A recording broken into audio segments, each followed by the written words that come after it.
All right, good morning, everybody. It's 11:30. We'll go ahead and get started with the pre-commission agenda. I do not have a president's report this morning. Is there any general housekeeping or discussion of the agenda? All right, seeing none, we'll hand it over to Director Head for the director's report.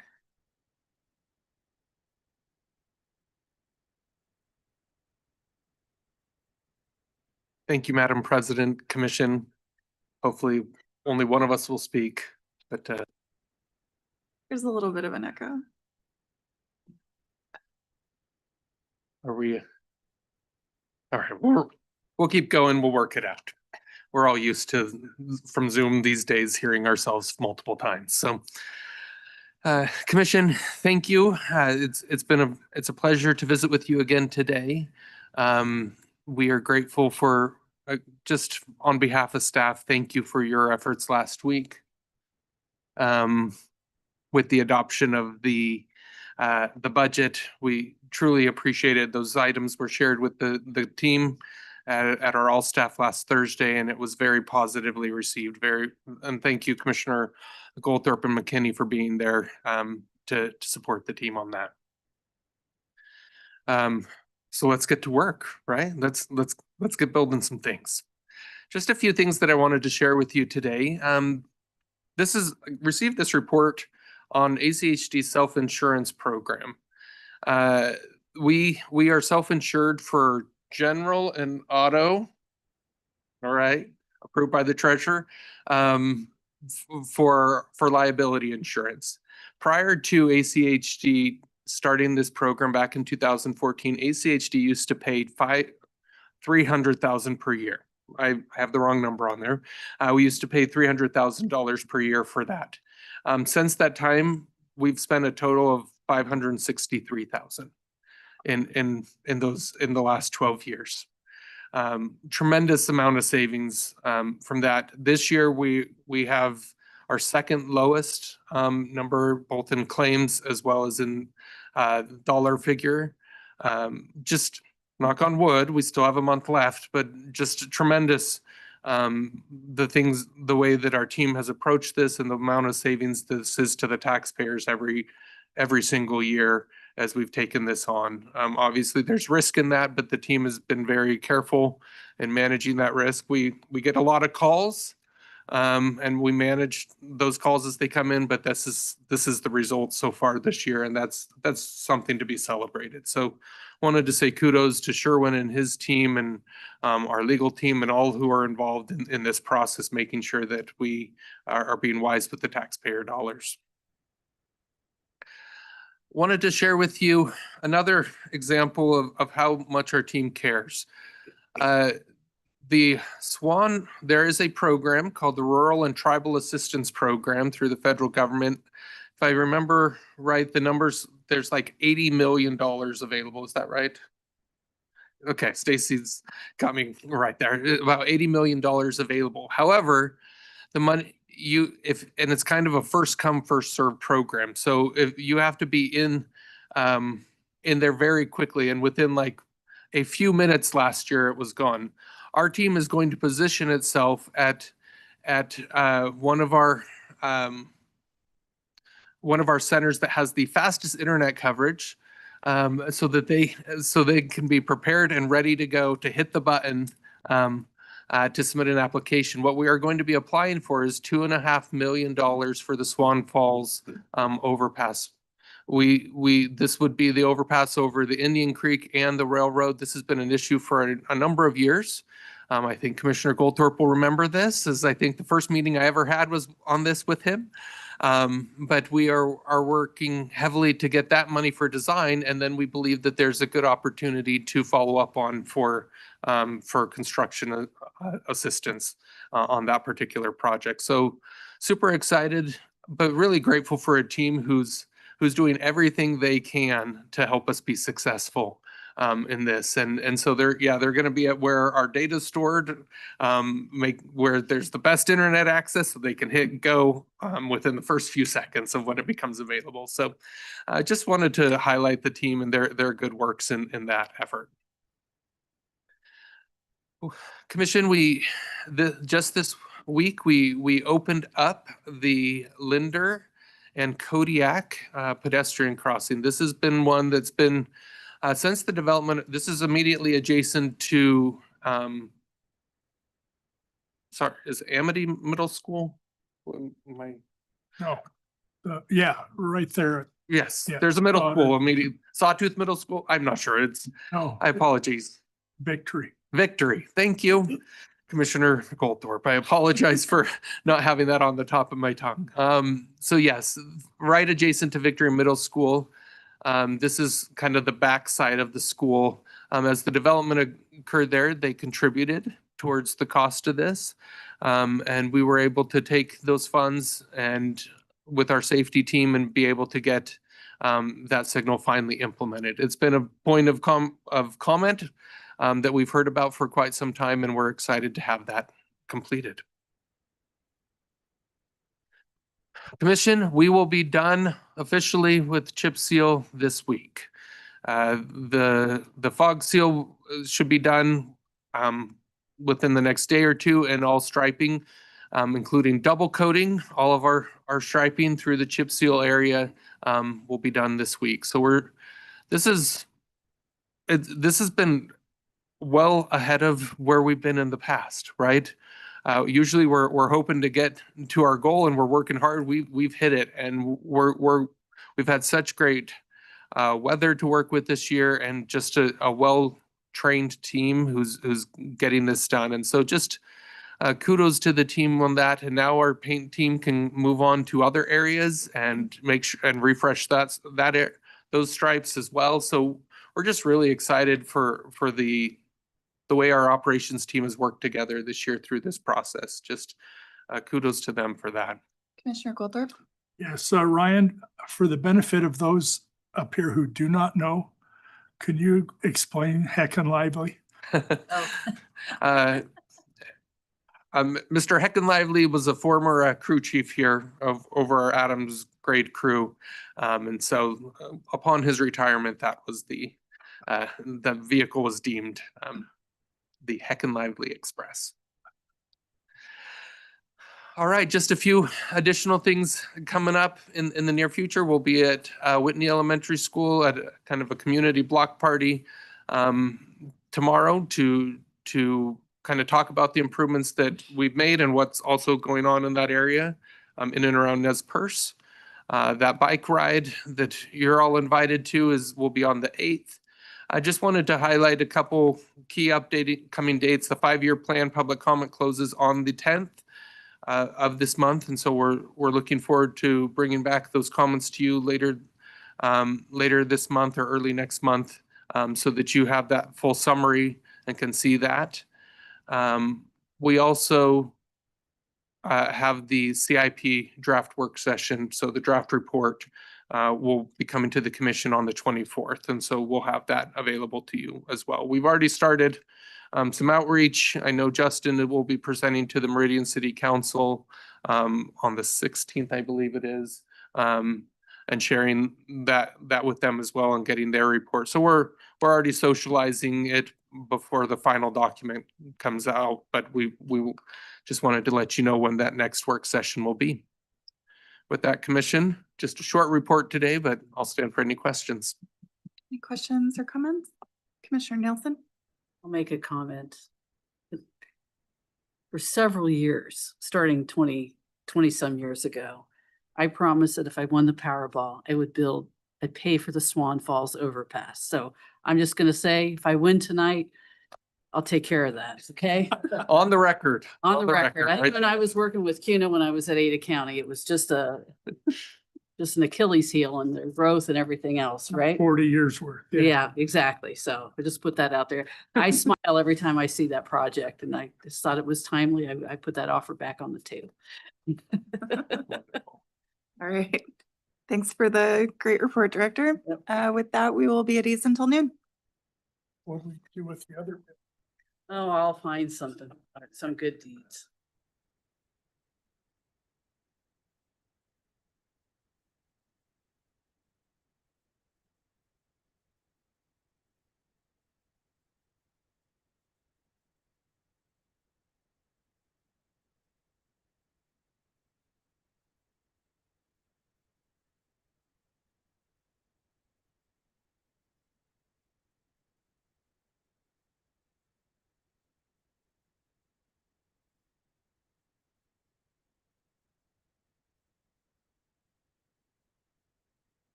All right, good afternoon, everybody. It's now 12 o'clock. I'll go ahead and call the meeting to order. Thanks for joining us in person and online, and please join us in the Pledge of Allegiance. I pledge allegiance to the flag of the United States of America, and to the republic for which it stands, one nation under God, indivisible, with liberty and justice for all. All right, the first item is to adopt the agenda. Is there a motion? So moved. Second. Okay, we've got a motion and a second. Any discussion? All those in favor? Aye. Motion carries. Next up is the consent agenda. Items on the consent agenda are considered to be routine and will be enacted by one motion. There will be no separate discussion on these items unless a commissioner or citizen so requests, in which case the item will be removed from the consent agenda and placed on the regular agenda. All consent agenda items are commission action items unless noted. I don't believe we have any requests to remove anything from the consent agenda. Is there a motion? Madam President, Commissioner McKinney. I move that we approve the consent agenda as presented. Okay, we've got a motion. Is there a Second. second? Okay. Any discussion? All those in favor? Aye. Aye. Any opposed? Motion carries. That moves us to the regular agenda. We've got a continuation of August 6, 2025, Northwest 4th Street Vacation, public hearing and adoption of resolution number 2447. Welcome, Diane. Madam President, Commissioners, Diane Bevins, Deputy Director of Projects. The vacation that you see on your screen, as mentioned, was continued from August 6th in order for us to coordinate with Parcel C owner, Mr. Allman. Mr. Allman is here today. He has provided in writing his withdrawal of the application. And because this is one application and one resolution, all three property owners have to be a party to this to move forward. So staff is going to recommend denial of this request. And the original applicant, Mr. Stevens, and the Curzons can reapply, and we will waive the application fee if they choose to do so. And I will stand for any questions. Okay, are there any questions for Diane? Okay. All right, then commission, it is back to us for discussion and a motion. So, public hearing. No, the public hearing is closed from That's last. closed. Okay, thanks. Yeah, thank you. Yes, Commissioner Goldthorpe. yes, I would make a motion that the adoption of resolution number 2447 be denied. Second. Okay, there's a motion and a second. Is there any discussion? Madam President. Commissioner Nielsen? Do we need to put reasons for denial in the motion? It's on the record. Okay. All right, any other discussion? All those in favor? Aye. Any opposed? Motion carries. Thank you. All right, that moves us to discussion items and public communications. Is there anybody in person or online who wishes to address the commission? All right, seeing none, meeting is adjourned. Next up is the post-commission agenda, and we've got one work session, ACHD 2024-88 Annual Report, presentation by staff, and welcome Sean Kelly. Madam President, members of the commission, Sean Kelly, Accessibility Mobility Specialist here at the Highway District. I'd like to spend some time and talk to you today about the 88 Annual Report for 2024. Just a quick reminder, these are calendar year reports as a reflection of our transition plan and what we're doing to meet the goals in our transition plan and accomplish barriers that are there. This is an information briefing, so there's nothing required, no vote required of the commission today. And just up front, I want to give some big thanks to the folks that help me put this out every year and provide me with information. I want to call out this GIS team who has put forth a great deal of effort in mapping many miles of sidewalks, and they put a lot of effort into doing that for me and for the GIS team as a whole. So thank you to them. So for the annual report, what we try to do is refine every year our data collection process. We want what goes into the report to be something super valuable when we get it out. And that's where I do a lot of my calculations when we're putting together the report. We want to highlight the transition plan successes and then summarize the impacts, again, based off the transition plan. This year, excited to announce that we having integrated our partner agency projects, so CCDC, VRT, et cetera, and going forward, we'll be able to pull those in whether they come from City Meridian or Boise, anything that wasn't an ACHD project, we can get those plan sets and then manually input them into GIS like we do with the ACHD projects and map those as well. Again, with coordination with the GIS team. The GIS team also helps us to describe private development and the network additions that they do there. That's not something that comes through me. It goes to the GIS team and they map those subdivisions as they are accepted. And then we also specify our ADA transition plan targets that we've reached. We continue to use GIS as the mainstay of the workforce here. GIS does a lot of work for us. We put all of the data, map all of the facilities and updates in GIS. Create maps, get that information back out and do the analysis off of that. We also have our quarterly pedestrian construction updates, which come from various departments within ACHD. They provide that to me throughout the year. We catalog that, we input those if we've got plan sets, and that helps us develop the report even better. We maintain a formal grievance policy. As a Title II agency, we have to do that. That's one of those things that we do, just like our transition plan. 2024, we had no formal grievances. We maintain our critical ADA roles, such as our accessibility inspectors or ADA coordinator as well. And then for departmental ADA compliance, as a Title II agency, we don't just have ADA responsibilities of what gets built in the right of way. We have ADA responsibilities across the board. And so that means everything from our document accessibility, our web accessibility, et cetera.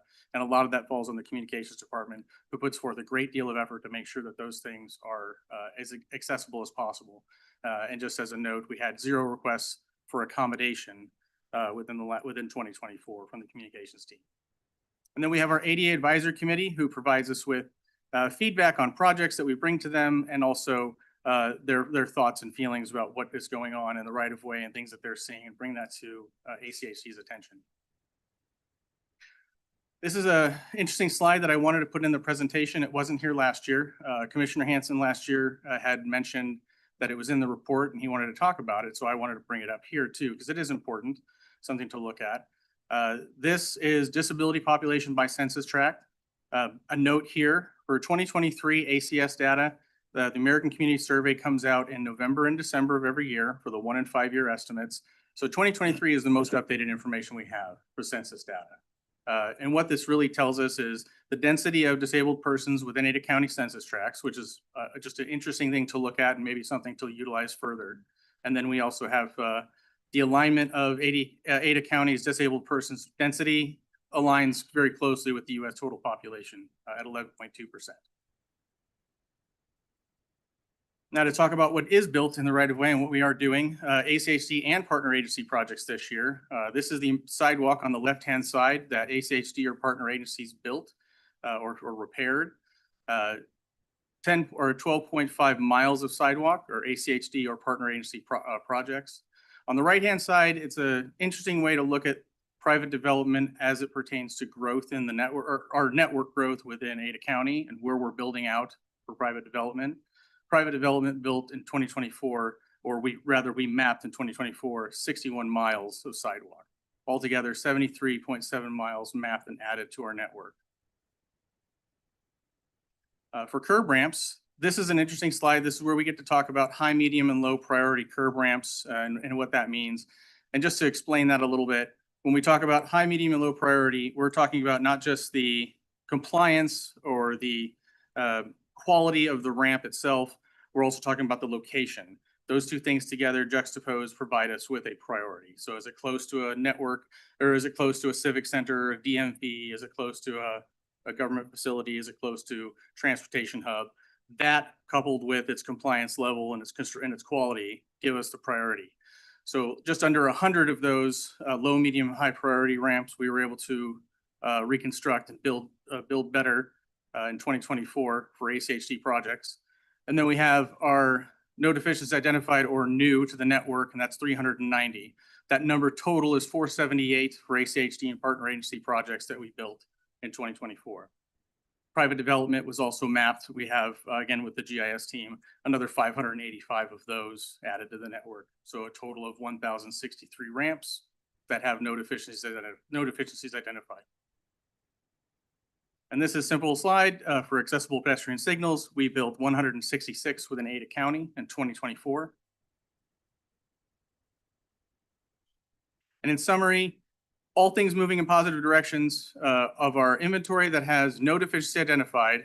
We have about a 0.% increase for sidewalks from 23 to 24, and about a 3.5% increase in curb ramps that have no deficiency identified from 23 to 24. Next steps for myself and for staff is to publish this report, put it on our website, let folks look at it. I'll take it to the ADA Advisory Committee as well next in 2 weeks actually, and then begin this process all over again for 2025 calendar year, and we'll start that in calendar years 2026. What I'd like to do, I said this last year, we have done December, October, and now September. We brought it to commission a little earlier every time. I'd like this to be more of a May, June report so that it's closer in your rear view mirror. So when you're looking at this information for a calendar year, it's not, too confusing for that. And also is more, I think, relevant to the previous year. And with that, I'll stand for any questions. Any questions? Commissioner Nielsen? Just a comment that I read every word. And the mapping, that really is an effort to keep going. So is there, we know what we've done, but do we have good mapping of the existing deficiencies at that detail level?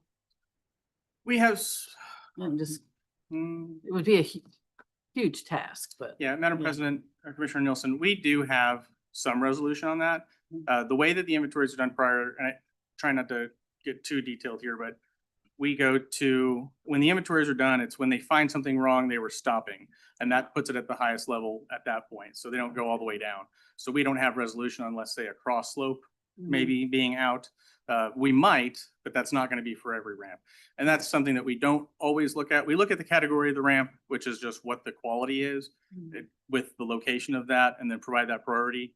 But we don't have, these were not inventoried that way, if that makes sense. They weren't inventoried fully, because once they're non-compliant, they're non-compliant. Now we need to know where they are, puts them at a priority level. Now we can fix them based on that priority level, if that answers your question. Yep, I get it. Thank you. Yeah, absolutely. Madam President? Yeah, Commissioner McKinney? Yeah, Sean, just one quick question. I'm trying to sort of from a big picture standpoint, trying to look at this and ask myself the question of all the deficiencies that are noted. Of course, everything that's being built today meets current standards. And I think, I don't know how many years we go back to where, stuff built, and you can probably tell me this, what year do we go back to where anything built since then is current and meets standards? How far back does that go? When did standards change most recently and cause us concerns in that regard? Can you tell me that? Closely, Madam President, Commissioner McKinney, what we have is in 2024, we have an inventory for the county. That inventory was very much a aerial inventory without a priority or a condition assigned to any of the facilities. In 2018, when we did the transition plan in 2017, we did an inventory of what we had at that time. That's where we started. So historically, if we want to know where something went, where we categorize something as not good or or deficient or not compliant, it was about that time. That was going to be utilizing the 2010 ADA standards plus whatever updates we'd gotten in the ProWag world. And then 2020, we did another small couple thousand ramps that were based off of the Apex ramps that we were looking at, the ones that were at corners of cul-de-sacs and things like that. And that added to our inventory. It added a condition to another 2,000 ramps in sidewalks and things like, or actually that was just ramps, apologize. And then what we have since then is we have ProWag in 2023. So there's a slight disparity between what was considered non-compliant in 2018 or 2020 versus what would be compliant today. Now, today we're accepting things to 2023's ProWag standards. So as our standard would be, and then we've adopted ProWag. So when we pull it into our network, it's going to be at that level. Okay. There's going to be things in our network that are not there, but we fix them as we pass them, as we get through them. Okay. Because the reason I ask this, I'm wondering, is it possible right now to identify and say, here's what we have that needs to be updated to current standards, existing stuff, everything that's being built new meets those standards. Can we estimate now, okay, here's how long it's going to take us to get all this done? And is there an end in sight? Is there ever an end in sight, or is this going to be a constantly shifting and moving target that we'll never ever reach? Because I'd like to be able to say, okay, we're at this rate, we're going to be able to take care of these issues in so many years, and we plan for that. Or is it going to be constantly moving off and we'll never ever reach the end of it? That's kind of my question. So, for the record, Madam President, Steve Price, General Counsel, Commissioner McKinney, this all started in 2002 when California, well, the Ninth Circuit said that public entities are required to follow the American Disabilities Act. We were one of, and I still think we were the first one in the country, and it required part of that, that we develop a transition plan to compliance. And in that plan, so we were one of the first public entities in the country to actually take on that. And we hired, back then we hired interns and BSU students, and they went and they did inventories to figure out where are all the deficiencies at that time. And I think we came up with the total back then that we had a total deficiency in our system, about 278 million in sidewalk deficiencies. Now, in order to stay in compliance, you have to show that you're transitioning, and much of what's in his annual report, you can see that we're transitioning into compliance and take time. The laws that you know, and the U.S. government in 2003 came out in 2023. In 2018, and there's some 2013 and 14, there have been some amendments to in the standards for the ADA. And every time that happens, we amend our policy manual, and we do that. And it's like you said, we have deficiencies from the past, and then we have new construction. Well, as the standards change, then those are now out of compliance. And so now PROAG, we've adopted PROAG in 2023. And in some instances, not all instances, but some instances, that has made some of our facilities non-compliant. And I think Justin Lucas, during his tenure, I think they did an updated inventory. And so I think that's just part of our process, is to continue to update that so we know what we're transitioning to. It's a difficult question, especially now that the state legislature changed the law. It's very hard for us to go out and do just sidewalk projects. And so it's going to slow down our transition because we're not able to go in. We have to really wait for one of our projects or a maintenance project or a development to come in. And so that's most certainly tapping the brakes on our transition by the fact that we can't go back and fix a lot of those non-compliant facilities. So I'm not sure we'll ever gain pure compliance, but I'll tell you one thing, this entity really works hard on transitioning to make sure that all of our facilities are compliant. Do we, can we identify, or do we identify in our inventory those facilities that were modified for compliance in the recent past, like within the last 20 years, and are now not considered compliant again, so we have to go back and do it over again? How much of that is there? We're gonna have to get the guy.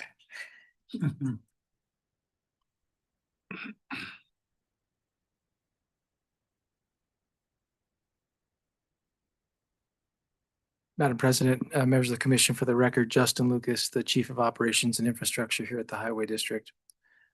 It's a really good question, Commissioner, and we use this language on purpose within all these documents. If you'll notice how we describe the ramps, we don't say it's compliant. We say no deficiency has been identified. So we can tell you how many ramps we have a deficiency identified and how many ramps we have no deficiency identified.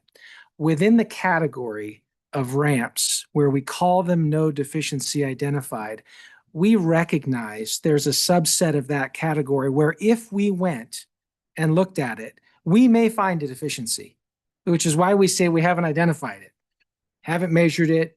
So when we did the inventory at the time, there's been multiple inventories. Starting in 2004, we did some major updates in the 2010s. We did a more recent updates.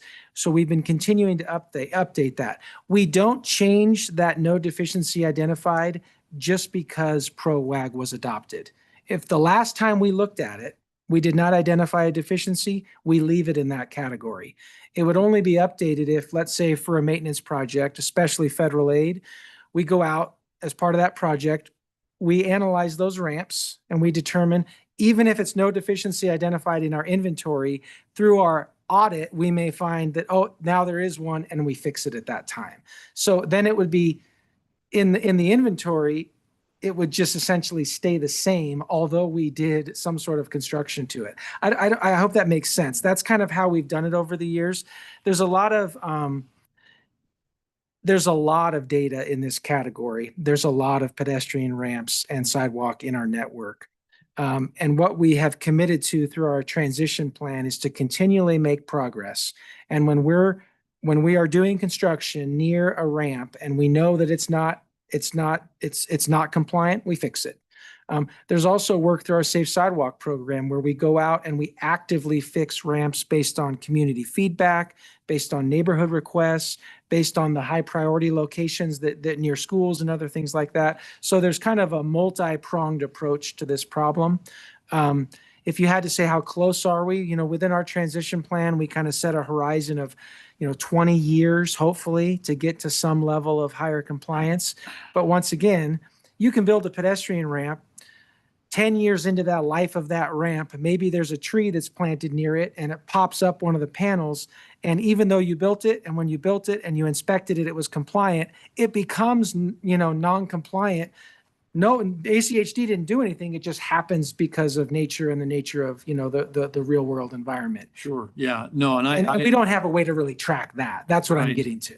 Well, and I guess part of what I'm getting at is it strikes me that in our whole ADA compliance program, it would make sense to, we have locations, for example, an intersection, for example, was built in the 1950s or 60s that has no ramps at all, right?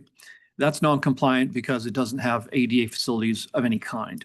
On the other hand, you've got something that was built in like 1985 that has ADA facilities, but they don't meet current standards. They're still there. And it strikes me that those two fall into different categories in my mind of attention, meaning one should get attention before the other.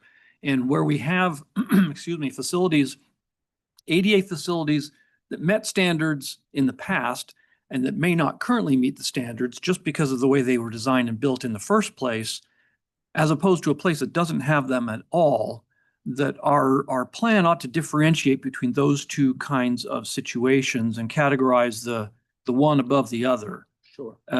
Do we categorize things in that way, or do they all show up in the whole list? And that's why, we say, 20 years, as opposed to, hey, we can get all these places that don't have anything at all, get them done in the next 5, 6, 8 years, or maybe 10, whatever it is. And these others that have facilities but may not be, first rate or what really is considered appropriate today, they're a little lower priority simply because these others are higher priority. Yeah, Madam President, members of the commission, Commissioner McKinney, my short answer is yes. That's essentially our approach. There are other variables to the approach that come into play, which is a lot of what we do is driven by other work in the area. So it's driven by, let's say, the pavement quality is poor, and we go out and we determine that we need to upgrade that roadway and do a pavement project. When we do that project, we essentially capture all of the adjacent pedestrian ramps at the same time. Some of those may be higher priority, some of those may be lower priority, but we essentially, because we're there, capture it all at the same time. So that's really the larger driver of the effort. what you're talking about when it comes to kind of those targeted improvements, those are very much driven by through our Safe Sidewalk program, through essentially our customers. They tell us, hey, these are the facilities that we want you to work on, and there's a big backlog. And those are the ones that we focus on, hoping that we're capturing facilities that are being used or would be used by persons with a disability. That's kind of the idea behind how we approach it, if that makes sense. Okay, yeah, thank you. Thanks. Commissioner Goldthorpe. Yeah, I would just like to thank you for this report. And over the years that I've sat here and either participated in the advisory committee as a member or just watched, I have become every year a little bit more increasingly grateful for the efforts that this agency takes in this regard. And I understand everything, believe it or not, that Justin just told us. I constantly am amazed as I drive in other jurisdictions around this state and around this country at how much more concerned we are in this county and in this agency of being our brother's keeper. And it's important to me that we feel that way. And it is equally as distressing to me that folks who in their legislative districts, let's say, might have 65,000 people there and half a mile of sidewalk, have felt so obligated to tell us how to do our job. And so at the risk of offending any of them, I didn't intend to. But this is a quandary that we face all the time in this county and in this agency. And I think we're doing an incredible job with the determination we have to take care of everyone. Thank you. Yeah, thanks, Sean. Really do appreciate the report and appreciate the integration of the partner agency projects in here and you highlighting the efforts and the importance of the work of the GIS team on making sure that this report is comprehensive and thorough and accessible, and just appreciate your continued work and transitioning us into compliance. So thank you. Thank you, Madam President. All right, that's all for this week, and we'll see y'all again next week.